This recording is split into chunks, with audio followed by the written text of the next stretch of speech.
65 degrees inside your own house can put an older person into hypothermia. That's the National Institute on Aging saying it, not me, and it's the number that fools people, because 65 sounds like a chilly living room, not an emergency. But when the power goes out in a January storm, your house doesn't stop at 65. It keeps falling all night with the furnace dead and the windows leaking.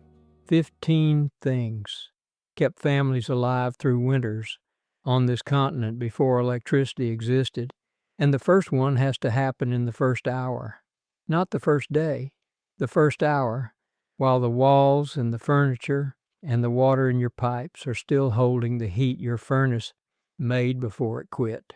That heat is the only heat you're going to get for free, and most households let it walk right out the door while they're busy looking for candles.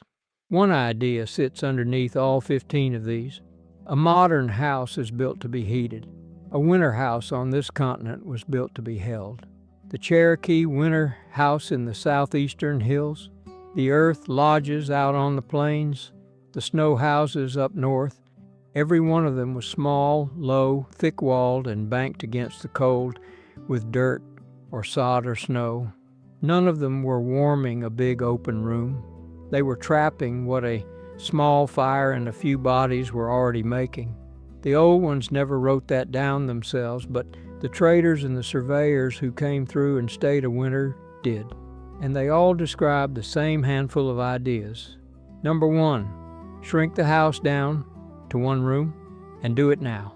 Pick the smallest room with the fewest walls facing outside, an interior bedroom, a hallway bathroom, a den in the middle of the house, not the living room with the big picture window and the cathedral ceiling, no matter how much you like sitting in there. Then close every other door in the house, bedroom doors, closet doors, the door to the basement stairs, the door to the attached garage. Every closed door is one more wall between your family and the cold. Then hang a blanket over the doorway of the room you picked, a quilt on a curtain rod, a comforter over a tension rod, a heavy blanket with thumbtacks straight into the door frame if that's what you've got. It looks strange in a modern hallway, and it is exactly what a hide flap over a lodge door was doing. Air moves. Stop the air, and you stop most of the heat loss. Then the whole family lives in that room. Everybody. 4 people sitting in a small closed room will raise the temperature in there several degrees just by being in it. And that's warmth you didn't burn anything to make. Number 2, seal what your hand can find. Run the back of your hand slowly around every door and window in that room, an inch off the frame. Your hand finds the draft before your eyes ever will. The bottom of the door, the corners of an old window sash, the gap where a window air conditioner still sits in the frame from summer. Roll a bath towel tight and jam it against the base of the door. That's the National Institute on Aging's own cold weather advice, and it's the same job as moss and clay packed into the chinking of a winter cabin. Tape a folded blanket or a sheet of cardboard over the window glass after dark. Pull the curtain edges tight against the wall, but leave the south-facing curtains wide open all day. Sun through a south window on a clear, cold afternoon is free heat, and it costs you nothing but remembering to open them at daybreak and close them at dusk.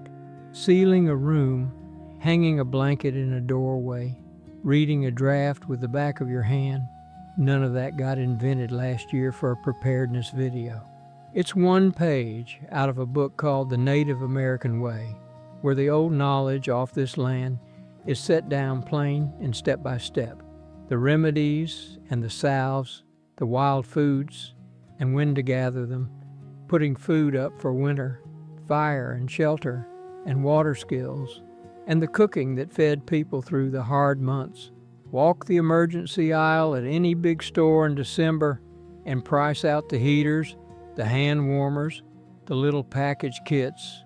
That's real money for things that run down and get thrown out, and knowing how is the part that keeps. Now go ahead and grab your phone and open up your camera, the same one you use to take pictures. Point it at that square code on your screen and hold it steady for a second. A little link will pop up, give it a tap, and it will take you straight to the book. And if you are watching on your phone right now, the link is waiting for you right down below in the description. Take your time. There is no rush at all. I'll wait right here. So you got the room chosen and the door shut and the draft stopped. That part's easy, and most people manage it. The next one is where households lose more heat than they lose through the windows, and almost nobody thinks about it because it's under their feet. Number 3, get up off the floor before dark. Cold air sinks and cold floors pull. A body lying on a floor loses heat into that floor all night long, faster than it loses heat into the air around it. And by 4 in the morning, that's the difference between uncomfortable and dangerous. Anybody who's ever slept on the ground in cold weather knows this in their bones. The old winter lodges solved it the same way everywhere, from the plank houses of the northwest coast to the earth lodges of the plains. You slept up off the ground on a raised platform or a bench built along the wall, with hides and woven mats and furs stacked underneath you, not just piled over you. Most of the heat you lose in a cold house at night goes down into the floor, and people get that backward every time. So in your one room tonight, stay up on the bed if you can. Pull the couch cushions in and lay them down as a platform for the kids. Put down a foam camping pad, a folded moving blanket, a stack of flattened cardboard boxes, a rug rolled out over cold tile, anything with air trapped inside it, because it's the trapped air doing the work, not the thickness. Then the blankets go on top, and then do the thing that turns a bed into a shelter. Drape a sheet or a light blanket over the whole bed, tucked in at the sides, tent it up on the headboard or a couple of chairs so it isn't lying flat on your face. You've just made a room inside the room, an air pocket about the size of a person, and your own body warms that pocket in a few minutes and keeps it warm all night. That's the same move as a sleeping compartment inside a snow house, where the whole point of the structure was a small space with a warm body in it and cold air kept below and outside. A kid will think it's a fort and want to sleep in it. Let them, because on that particular night it's the warmest square yard in the building. Number 4, dress like you're outdoors and don't you dare start sweating. Layers and wool if you own any. Wool holds warmth even when it's damp, which is exactly why it stayed in use on this continent long after cotton showed up. Cotton does the opposite. A cotton shirt with sweat in it will pull the heat right out of your chest and keep pulling.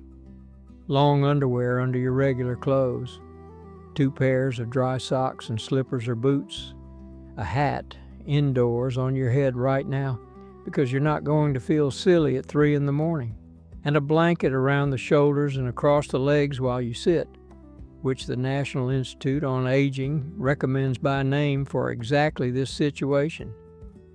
Think of it as 3 jobs instead of 3 shirts.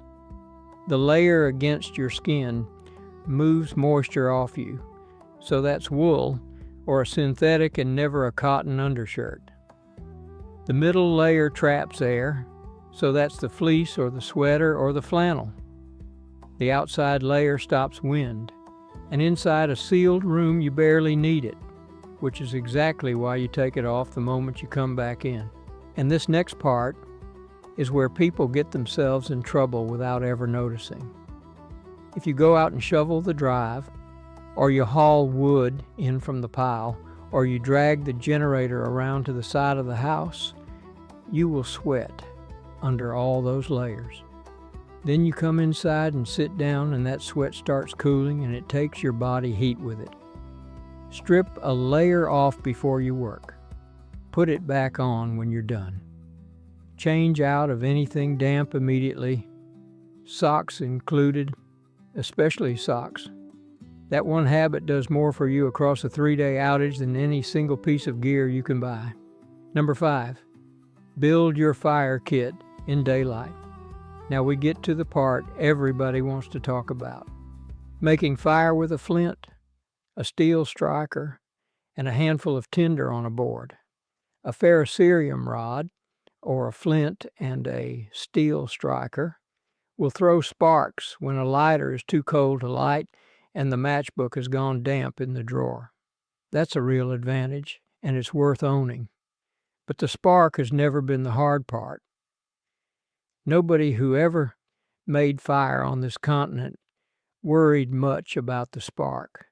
They worried about the tinder, because a spark lands on tinder for about half a second. And if that tinder isn't bone dry and fine as hair, you get a wisp of smoke and nothing else. So build the tinder now in the daylight with warm hands. Char cloth is the old answer, and it still is. A strip of cotton cloth, sealed in a small tin with a nail hole punched in the lid, set in the coals until the smoke stops coming out of the hole. What comes out is black cloth that catches a spark instantly and holds the coal. Fatwood is the other one, the resin-soaked heartwood from the stump of a dead pine, which lights wet and burns hot. Birch bark curls, fine cedar shavings, the fluff out of a cattail head, dry grass twisted into a bird's nest bundle. Make the bundle before dark, coarse on the outside, fine as thread in the middle. Put the coal in the middle, close the bundle around it, and blow steady and low, not in short puffs. It smokes more than it takes. Do that once on a bright afternoon in the yard with everything going for you, and you'll be able to do it in the dark with cold hands. Try it for the first time at 10 o'clock on a freezing night, and you'll learn what panic feels like. Number 6, make sure the fire has somewhere to go. If you've got a fireplace or a wood stove, that's the best heat in the house right now. And it's also the fastest way to make things worse if you get it wrong. Open the damper before you light anything. Then check that it's actually open with a flashlight, looking up the flue, because a damper handle can move without the plate moving. A chimney that hasn't burned in 3 years may have a squirrel's nest or a bird's nest packed in it, and that smoke has to go somewhere. Burn seasoned hardwood, split and dry, and nothing else. Not painted wood, not pressure-treated lumber off the deck project. Not plywood, not the pallet from behind the store, not driftwood. Those give off fumes you do not want in a room you've just sealed up tight. 2 things make a fire in a cold chimney behave. First, if the flue has been sitting cold for weeks, there's a plug of heavy cold air in it that will push your smoke back into the room the moment you light up. Roll a sheet of newspaper into a torch, light the end, and hold it up inside the throat of the fireplace for 30 seconds or so. That warms the air in the flue and gets it moving upward, and then the fire draws properly from the first match. Second, lay the fire from the top down. Big splits on the bottom, medium on top of those, kindling above that, and your tinder bundle right at the peak. It burns downward into itself. It needs almost no tending for the first hour, and it makes far less smoke than a fire lit from underneath. It looks backward to anybody who grew up stacking a little teepee of kindling. Try it once on a night when it doesn't matter and see for yourself. The other side of that, and this one surprises people. An open damper on a cold fireplace with no fire in it is a hole in your roof. It pulls the warm air out of your house all day long. So if you aren't burning, close it. If you don't have a fireplace at all, that's fine. Most of this list doesn't need one. Number 7, put the heat where the body is. This is the one that changes everything, and it's the idea the whole video is built on. You are not going to get your house back to 68 degrees. Stop trying. What you can do is keep everybody in that room warm, and a body is a small space that takes very little energy to hold. The old way of doing it was stones, round river stones set at the edge of the fire, never in the flames, warmed slowly for an hour. Then you lift one out with tongs or 2 sticks, wrap it in a towel or a piece of wool, and put it down at the foot of the bed 20 minutes before somebody gets in. That stone will hold heat for hours, and it warms the feet, which is where an older body loses the battle first. Never put a hot stone straight against skin, and never use a river rock that's been sitting in water, because trapped moisture inside a wet stone can crack it. Dry stones from high ground, warmed slow. The modern version of the same idea is a hot water bottle or a jug filled from a pot, warmed on the fire, capped tight and wrapped in a towel. Same principle, same result. And then you put warm liquid inside the person, over and over. Broth, tea, hot water with honey in it, anything warm and anything often. A body makes its own heat out of food, so a person who has eaten and had something warm to drink is running a furnace that nobody has to fuel from outside. That's why every winter camp on this continent kept a pot going, and warmth was as much the reason for it as supper was. If somebody in the room is shivering hard, that's the body doing its job. Get them layered, get them off the floor, get something warm in them. Number 8, the killer nobody sees. Everything up to now has been about getting warm. This one is about not dying while you do it, and it is the most important 60 seconds in this whole video, so stay with me. Carbon monoxide has no color, no smell, and no taste. It kills more than 500 Americans a year, and the CDC puts winter storm power outages right at the top of the list of when it happens, because that's when people start burning things indoors to stay warm. So here are the hard lines, and there is no flexibility in any of them. A generator runs outdoors only, never in the garage, never with the garage door open, never on the porch, never in a shed, never in a carport, never in a crawl space. The CDC says at least 20 feet from the house, with the exhaust pointed away from every window, door, and vent. 20 feet. Not right outside the back door where you can keep an eye on it. Go buy the 100-foot extension cord now, in the fall, while the store still has them. Never bring a charcoal grill inside. Never bring a camp stove inside. Never use a gas oven or a gas range to heat a room. And don't let anybody tell you it's fine with a window cracked, because opening a window does not make it safe. Unvented kerosene and propane heaters are their own conversation. And if you use one, it goes by the manufacturer's instructions to the letter, with a window actually open, and never while anybody is asleep. One more. And this is the one that gets people who did everything else right. Do not start the car in an attached garage. Not to warm up. Not to charge phones off the cigarette lighter for 10 minutes. Not with the garage door rolled all the way up. A running engine fills an attached garage fast, and that gas comes through the door into the house, and the family in the sealed room down the hall never smells a thing. If you're going to run the car to charge a phone or warm somebody up, back it out into the open driveway first, clear the snow away from the tailpipe, and stay awake while it runs. Get a battery-powered carbon monoxide alarm and get it before you need it. They cost about what a couple of tanks of gas cost, and they are the only warning you will ever get. Know the symptoms because they lie to you. Headache, dizziness, weakness, upset stomach, chest pain, confusion, sleepiness. It reads exactly like the flu.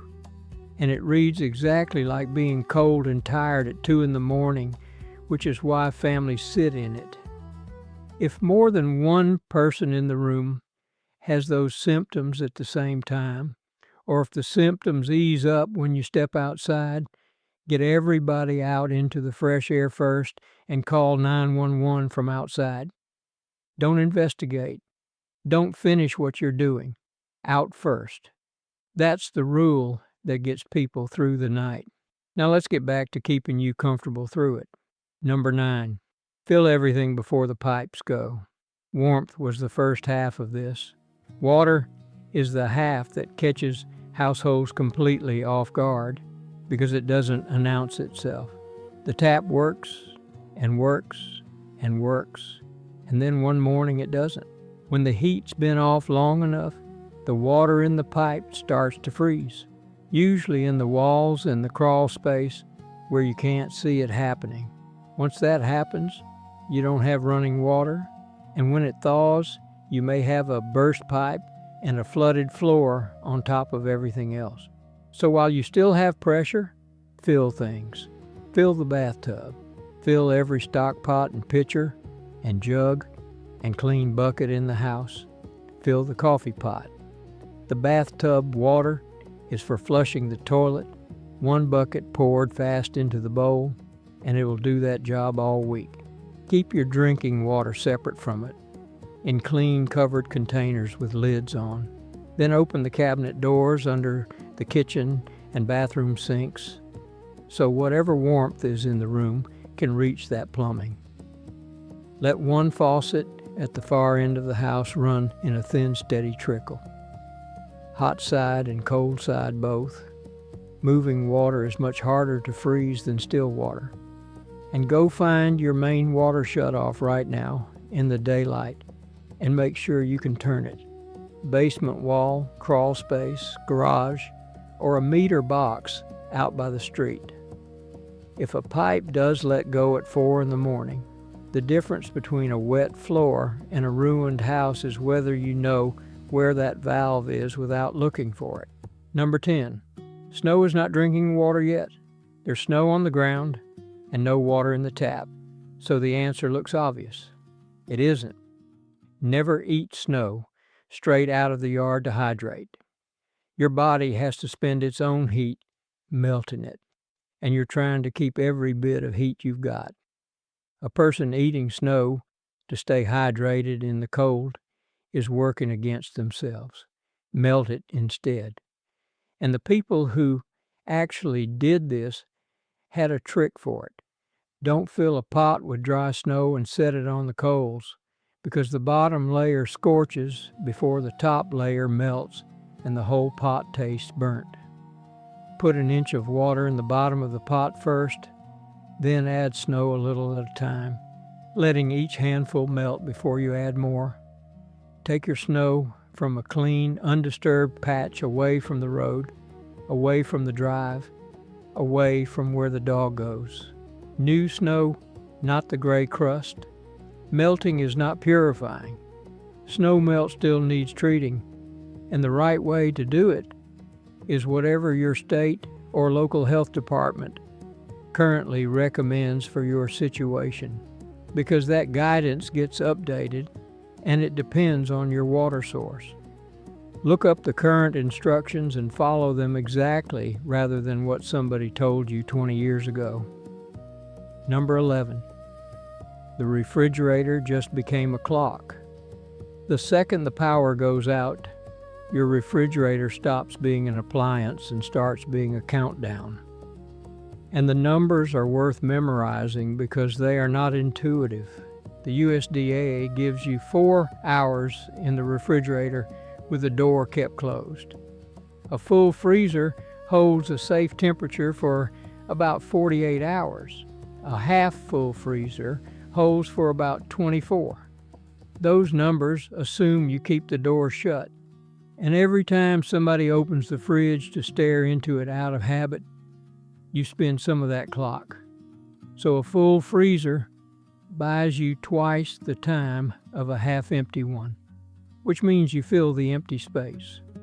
Jugs of water, containers of water, anything that will freeze into a block and hold cold.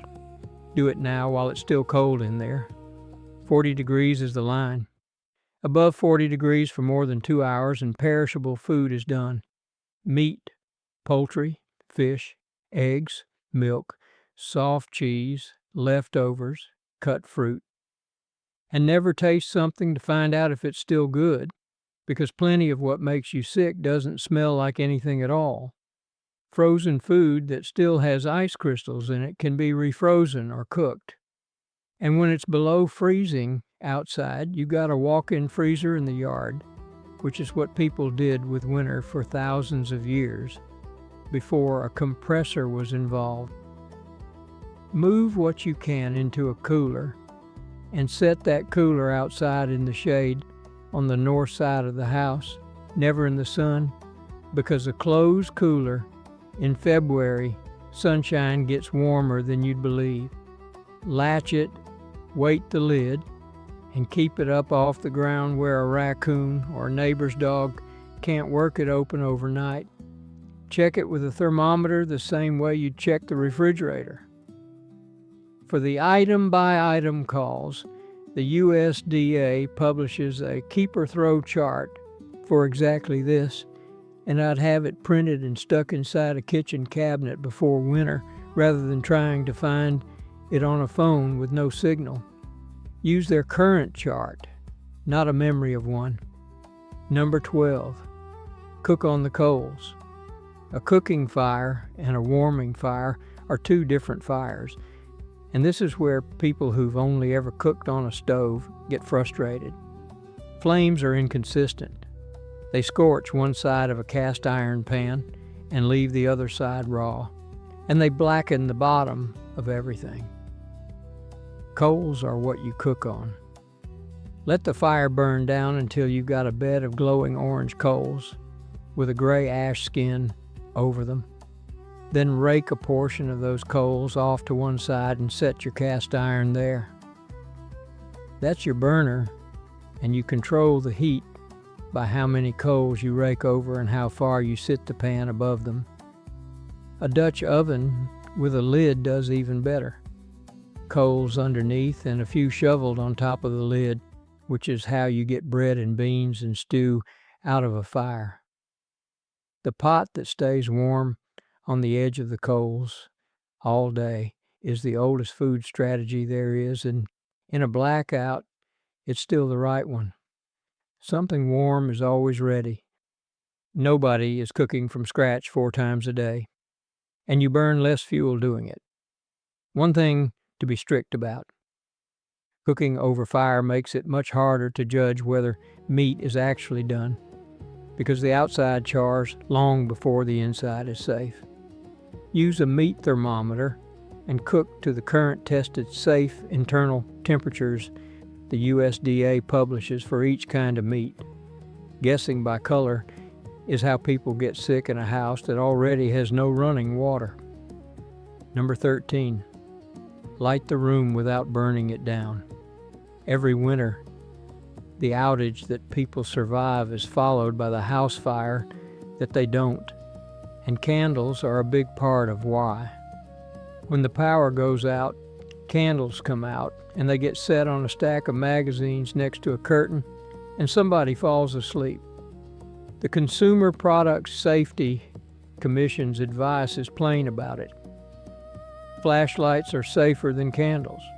So the first answer is battery lanterns, headlamps, and flashlights. And a headlamp in particular is worth its weight because it puts light exactly where your hands are working and leaves both hands free. If you're going to burn candles anyway, and plenty of people will, burn them the way a tallow lamp was burned. Wide, heavy, stable base that a cat can't tip.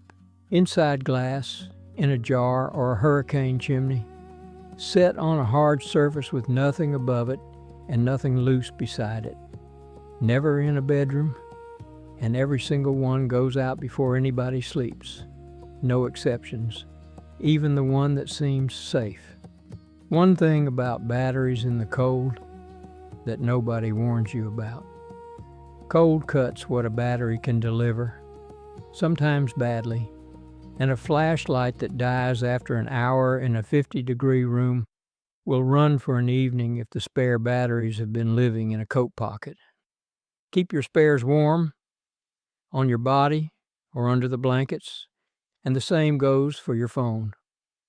A cold phone drops from half charged to dead in what feels like minutes, and put a battery radio in that room. Not for entertainment. A small radio on the local station is how you find out whether the outage is 4 hours or 4 days, where the warming shelter opened up, and which roads the county has actually cleared. And none of that reaches you through a phone with no signal and no charge. While we're on it, keep a fire extinguisher in the room you're living in, not in the kitchen, 2 doors away, behind a closed door you just sealed shut. And make sure everybody in that room knows the way out in the dark. Number 14. Somebody keeps the night watch. The most dangerous hours are between 2 and 6 in the morning, when the house has given up the last of its stored heat and everybody is asleep. And hypothermia does not wake a person up to tell them it's happening. It makes them sleepy and confused instead, which is exactly what makes it so dangerous in a dark house. Hypothermia is a body temperature of 95 degrees or lower, and older adults get there faster and at milder temperatures than younger ones. The signs to watch for are confusion, slowed or slurred speech, unusual sleepiness, stiff or clumsy movements, weak pulse, and shivering that stops even though the person is still cold. That last one gets missed constantly. Shivering, stopping, looks like getting better. It isn't. So somebody stays awake, or people take turns, and every couple of hours you actually check on each other. Not a shout down the hall. Go put the back of your hand on their chest or their belly under the blanket, where you can feel real core warmth instead of just cold hands. Talk to them and listen to whether the answer makes sense. If somebody shows those signs, call 911. Get them into dry clothes. Get them off the cold floor. Get blankets around them and give them something warm to drink if they're awake enough to swallow. No alcohol and no rubbing their arms and legs to warm them up. Which brings me to the last one, and it's the one the other 14 have been building toward. Number 15. Go find your neighbors before you need them. Every piece of advice in this video has assumed your household is on its own, and that assumption is a modern one. There was never a winter house standing by itself on this continent. The winter camps were clusters. Families moved in together for the cold months, sometimes several households under one roof, because that's what the arithmetic of heat actually asks for. More bodies in one room means more warmth for everyone in it. And one fire kept going by 4 adults taking shifts is a fire that never goes out at 3 in the morning. So today, in the daylight, before anything happens, knock on the door of the older person down the road who lives alone. Find out who's got a wood stove and who's got nothing but a heat pump. Find out who's on oxygen or has a medical device that needs power, because those folks need to be somebody's first phone call, not their last. Trade phone numbers. Agree out loud that if it goes bad, everybody piles into whichever house has the stove. Write those numbers on paper and put the paper on the refrigerator door, because a cell phone with a dead battery is a brick, and a phone number you only ever knew as a name in a contact list is gone with it. Agree on a check-in time, something plain like 9 in the morning and again at 8 at night, so nobody has to decide in the moment whether it's too early to knock. And if you're the one living alone, this is the part I'd ask you to take seriously. Arrange for somebody to check on you. Not think about arranging it. Ask a specific person today and make them say the word yes out loud. A vague understanding with the whole street means nobody actually comes. None of those 15 are separate ideas. They're one idea done 15 ways. Shrink the space. Seal the space. Get up off the cold floor.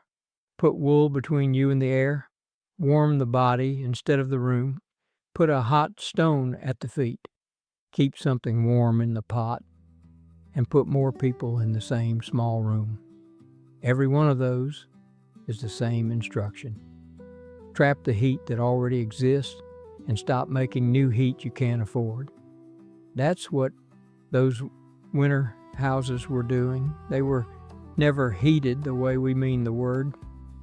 They held what a small fire and a handful of people had already made, and they held it together, which is the part we stopped doing somewhere along the way. The power company will have your lights back on in a day or two.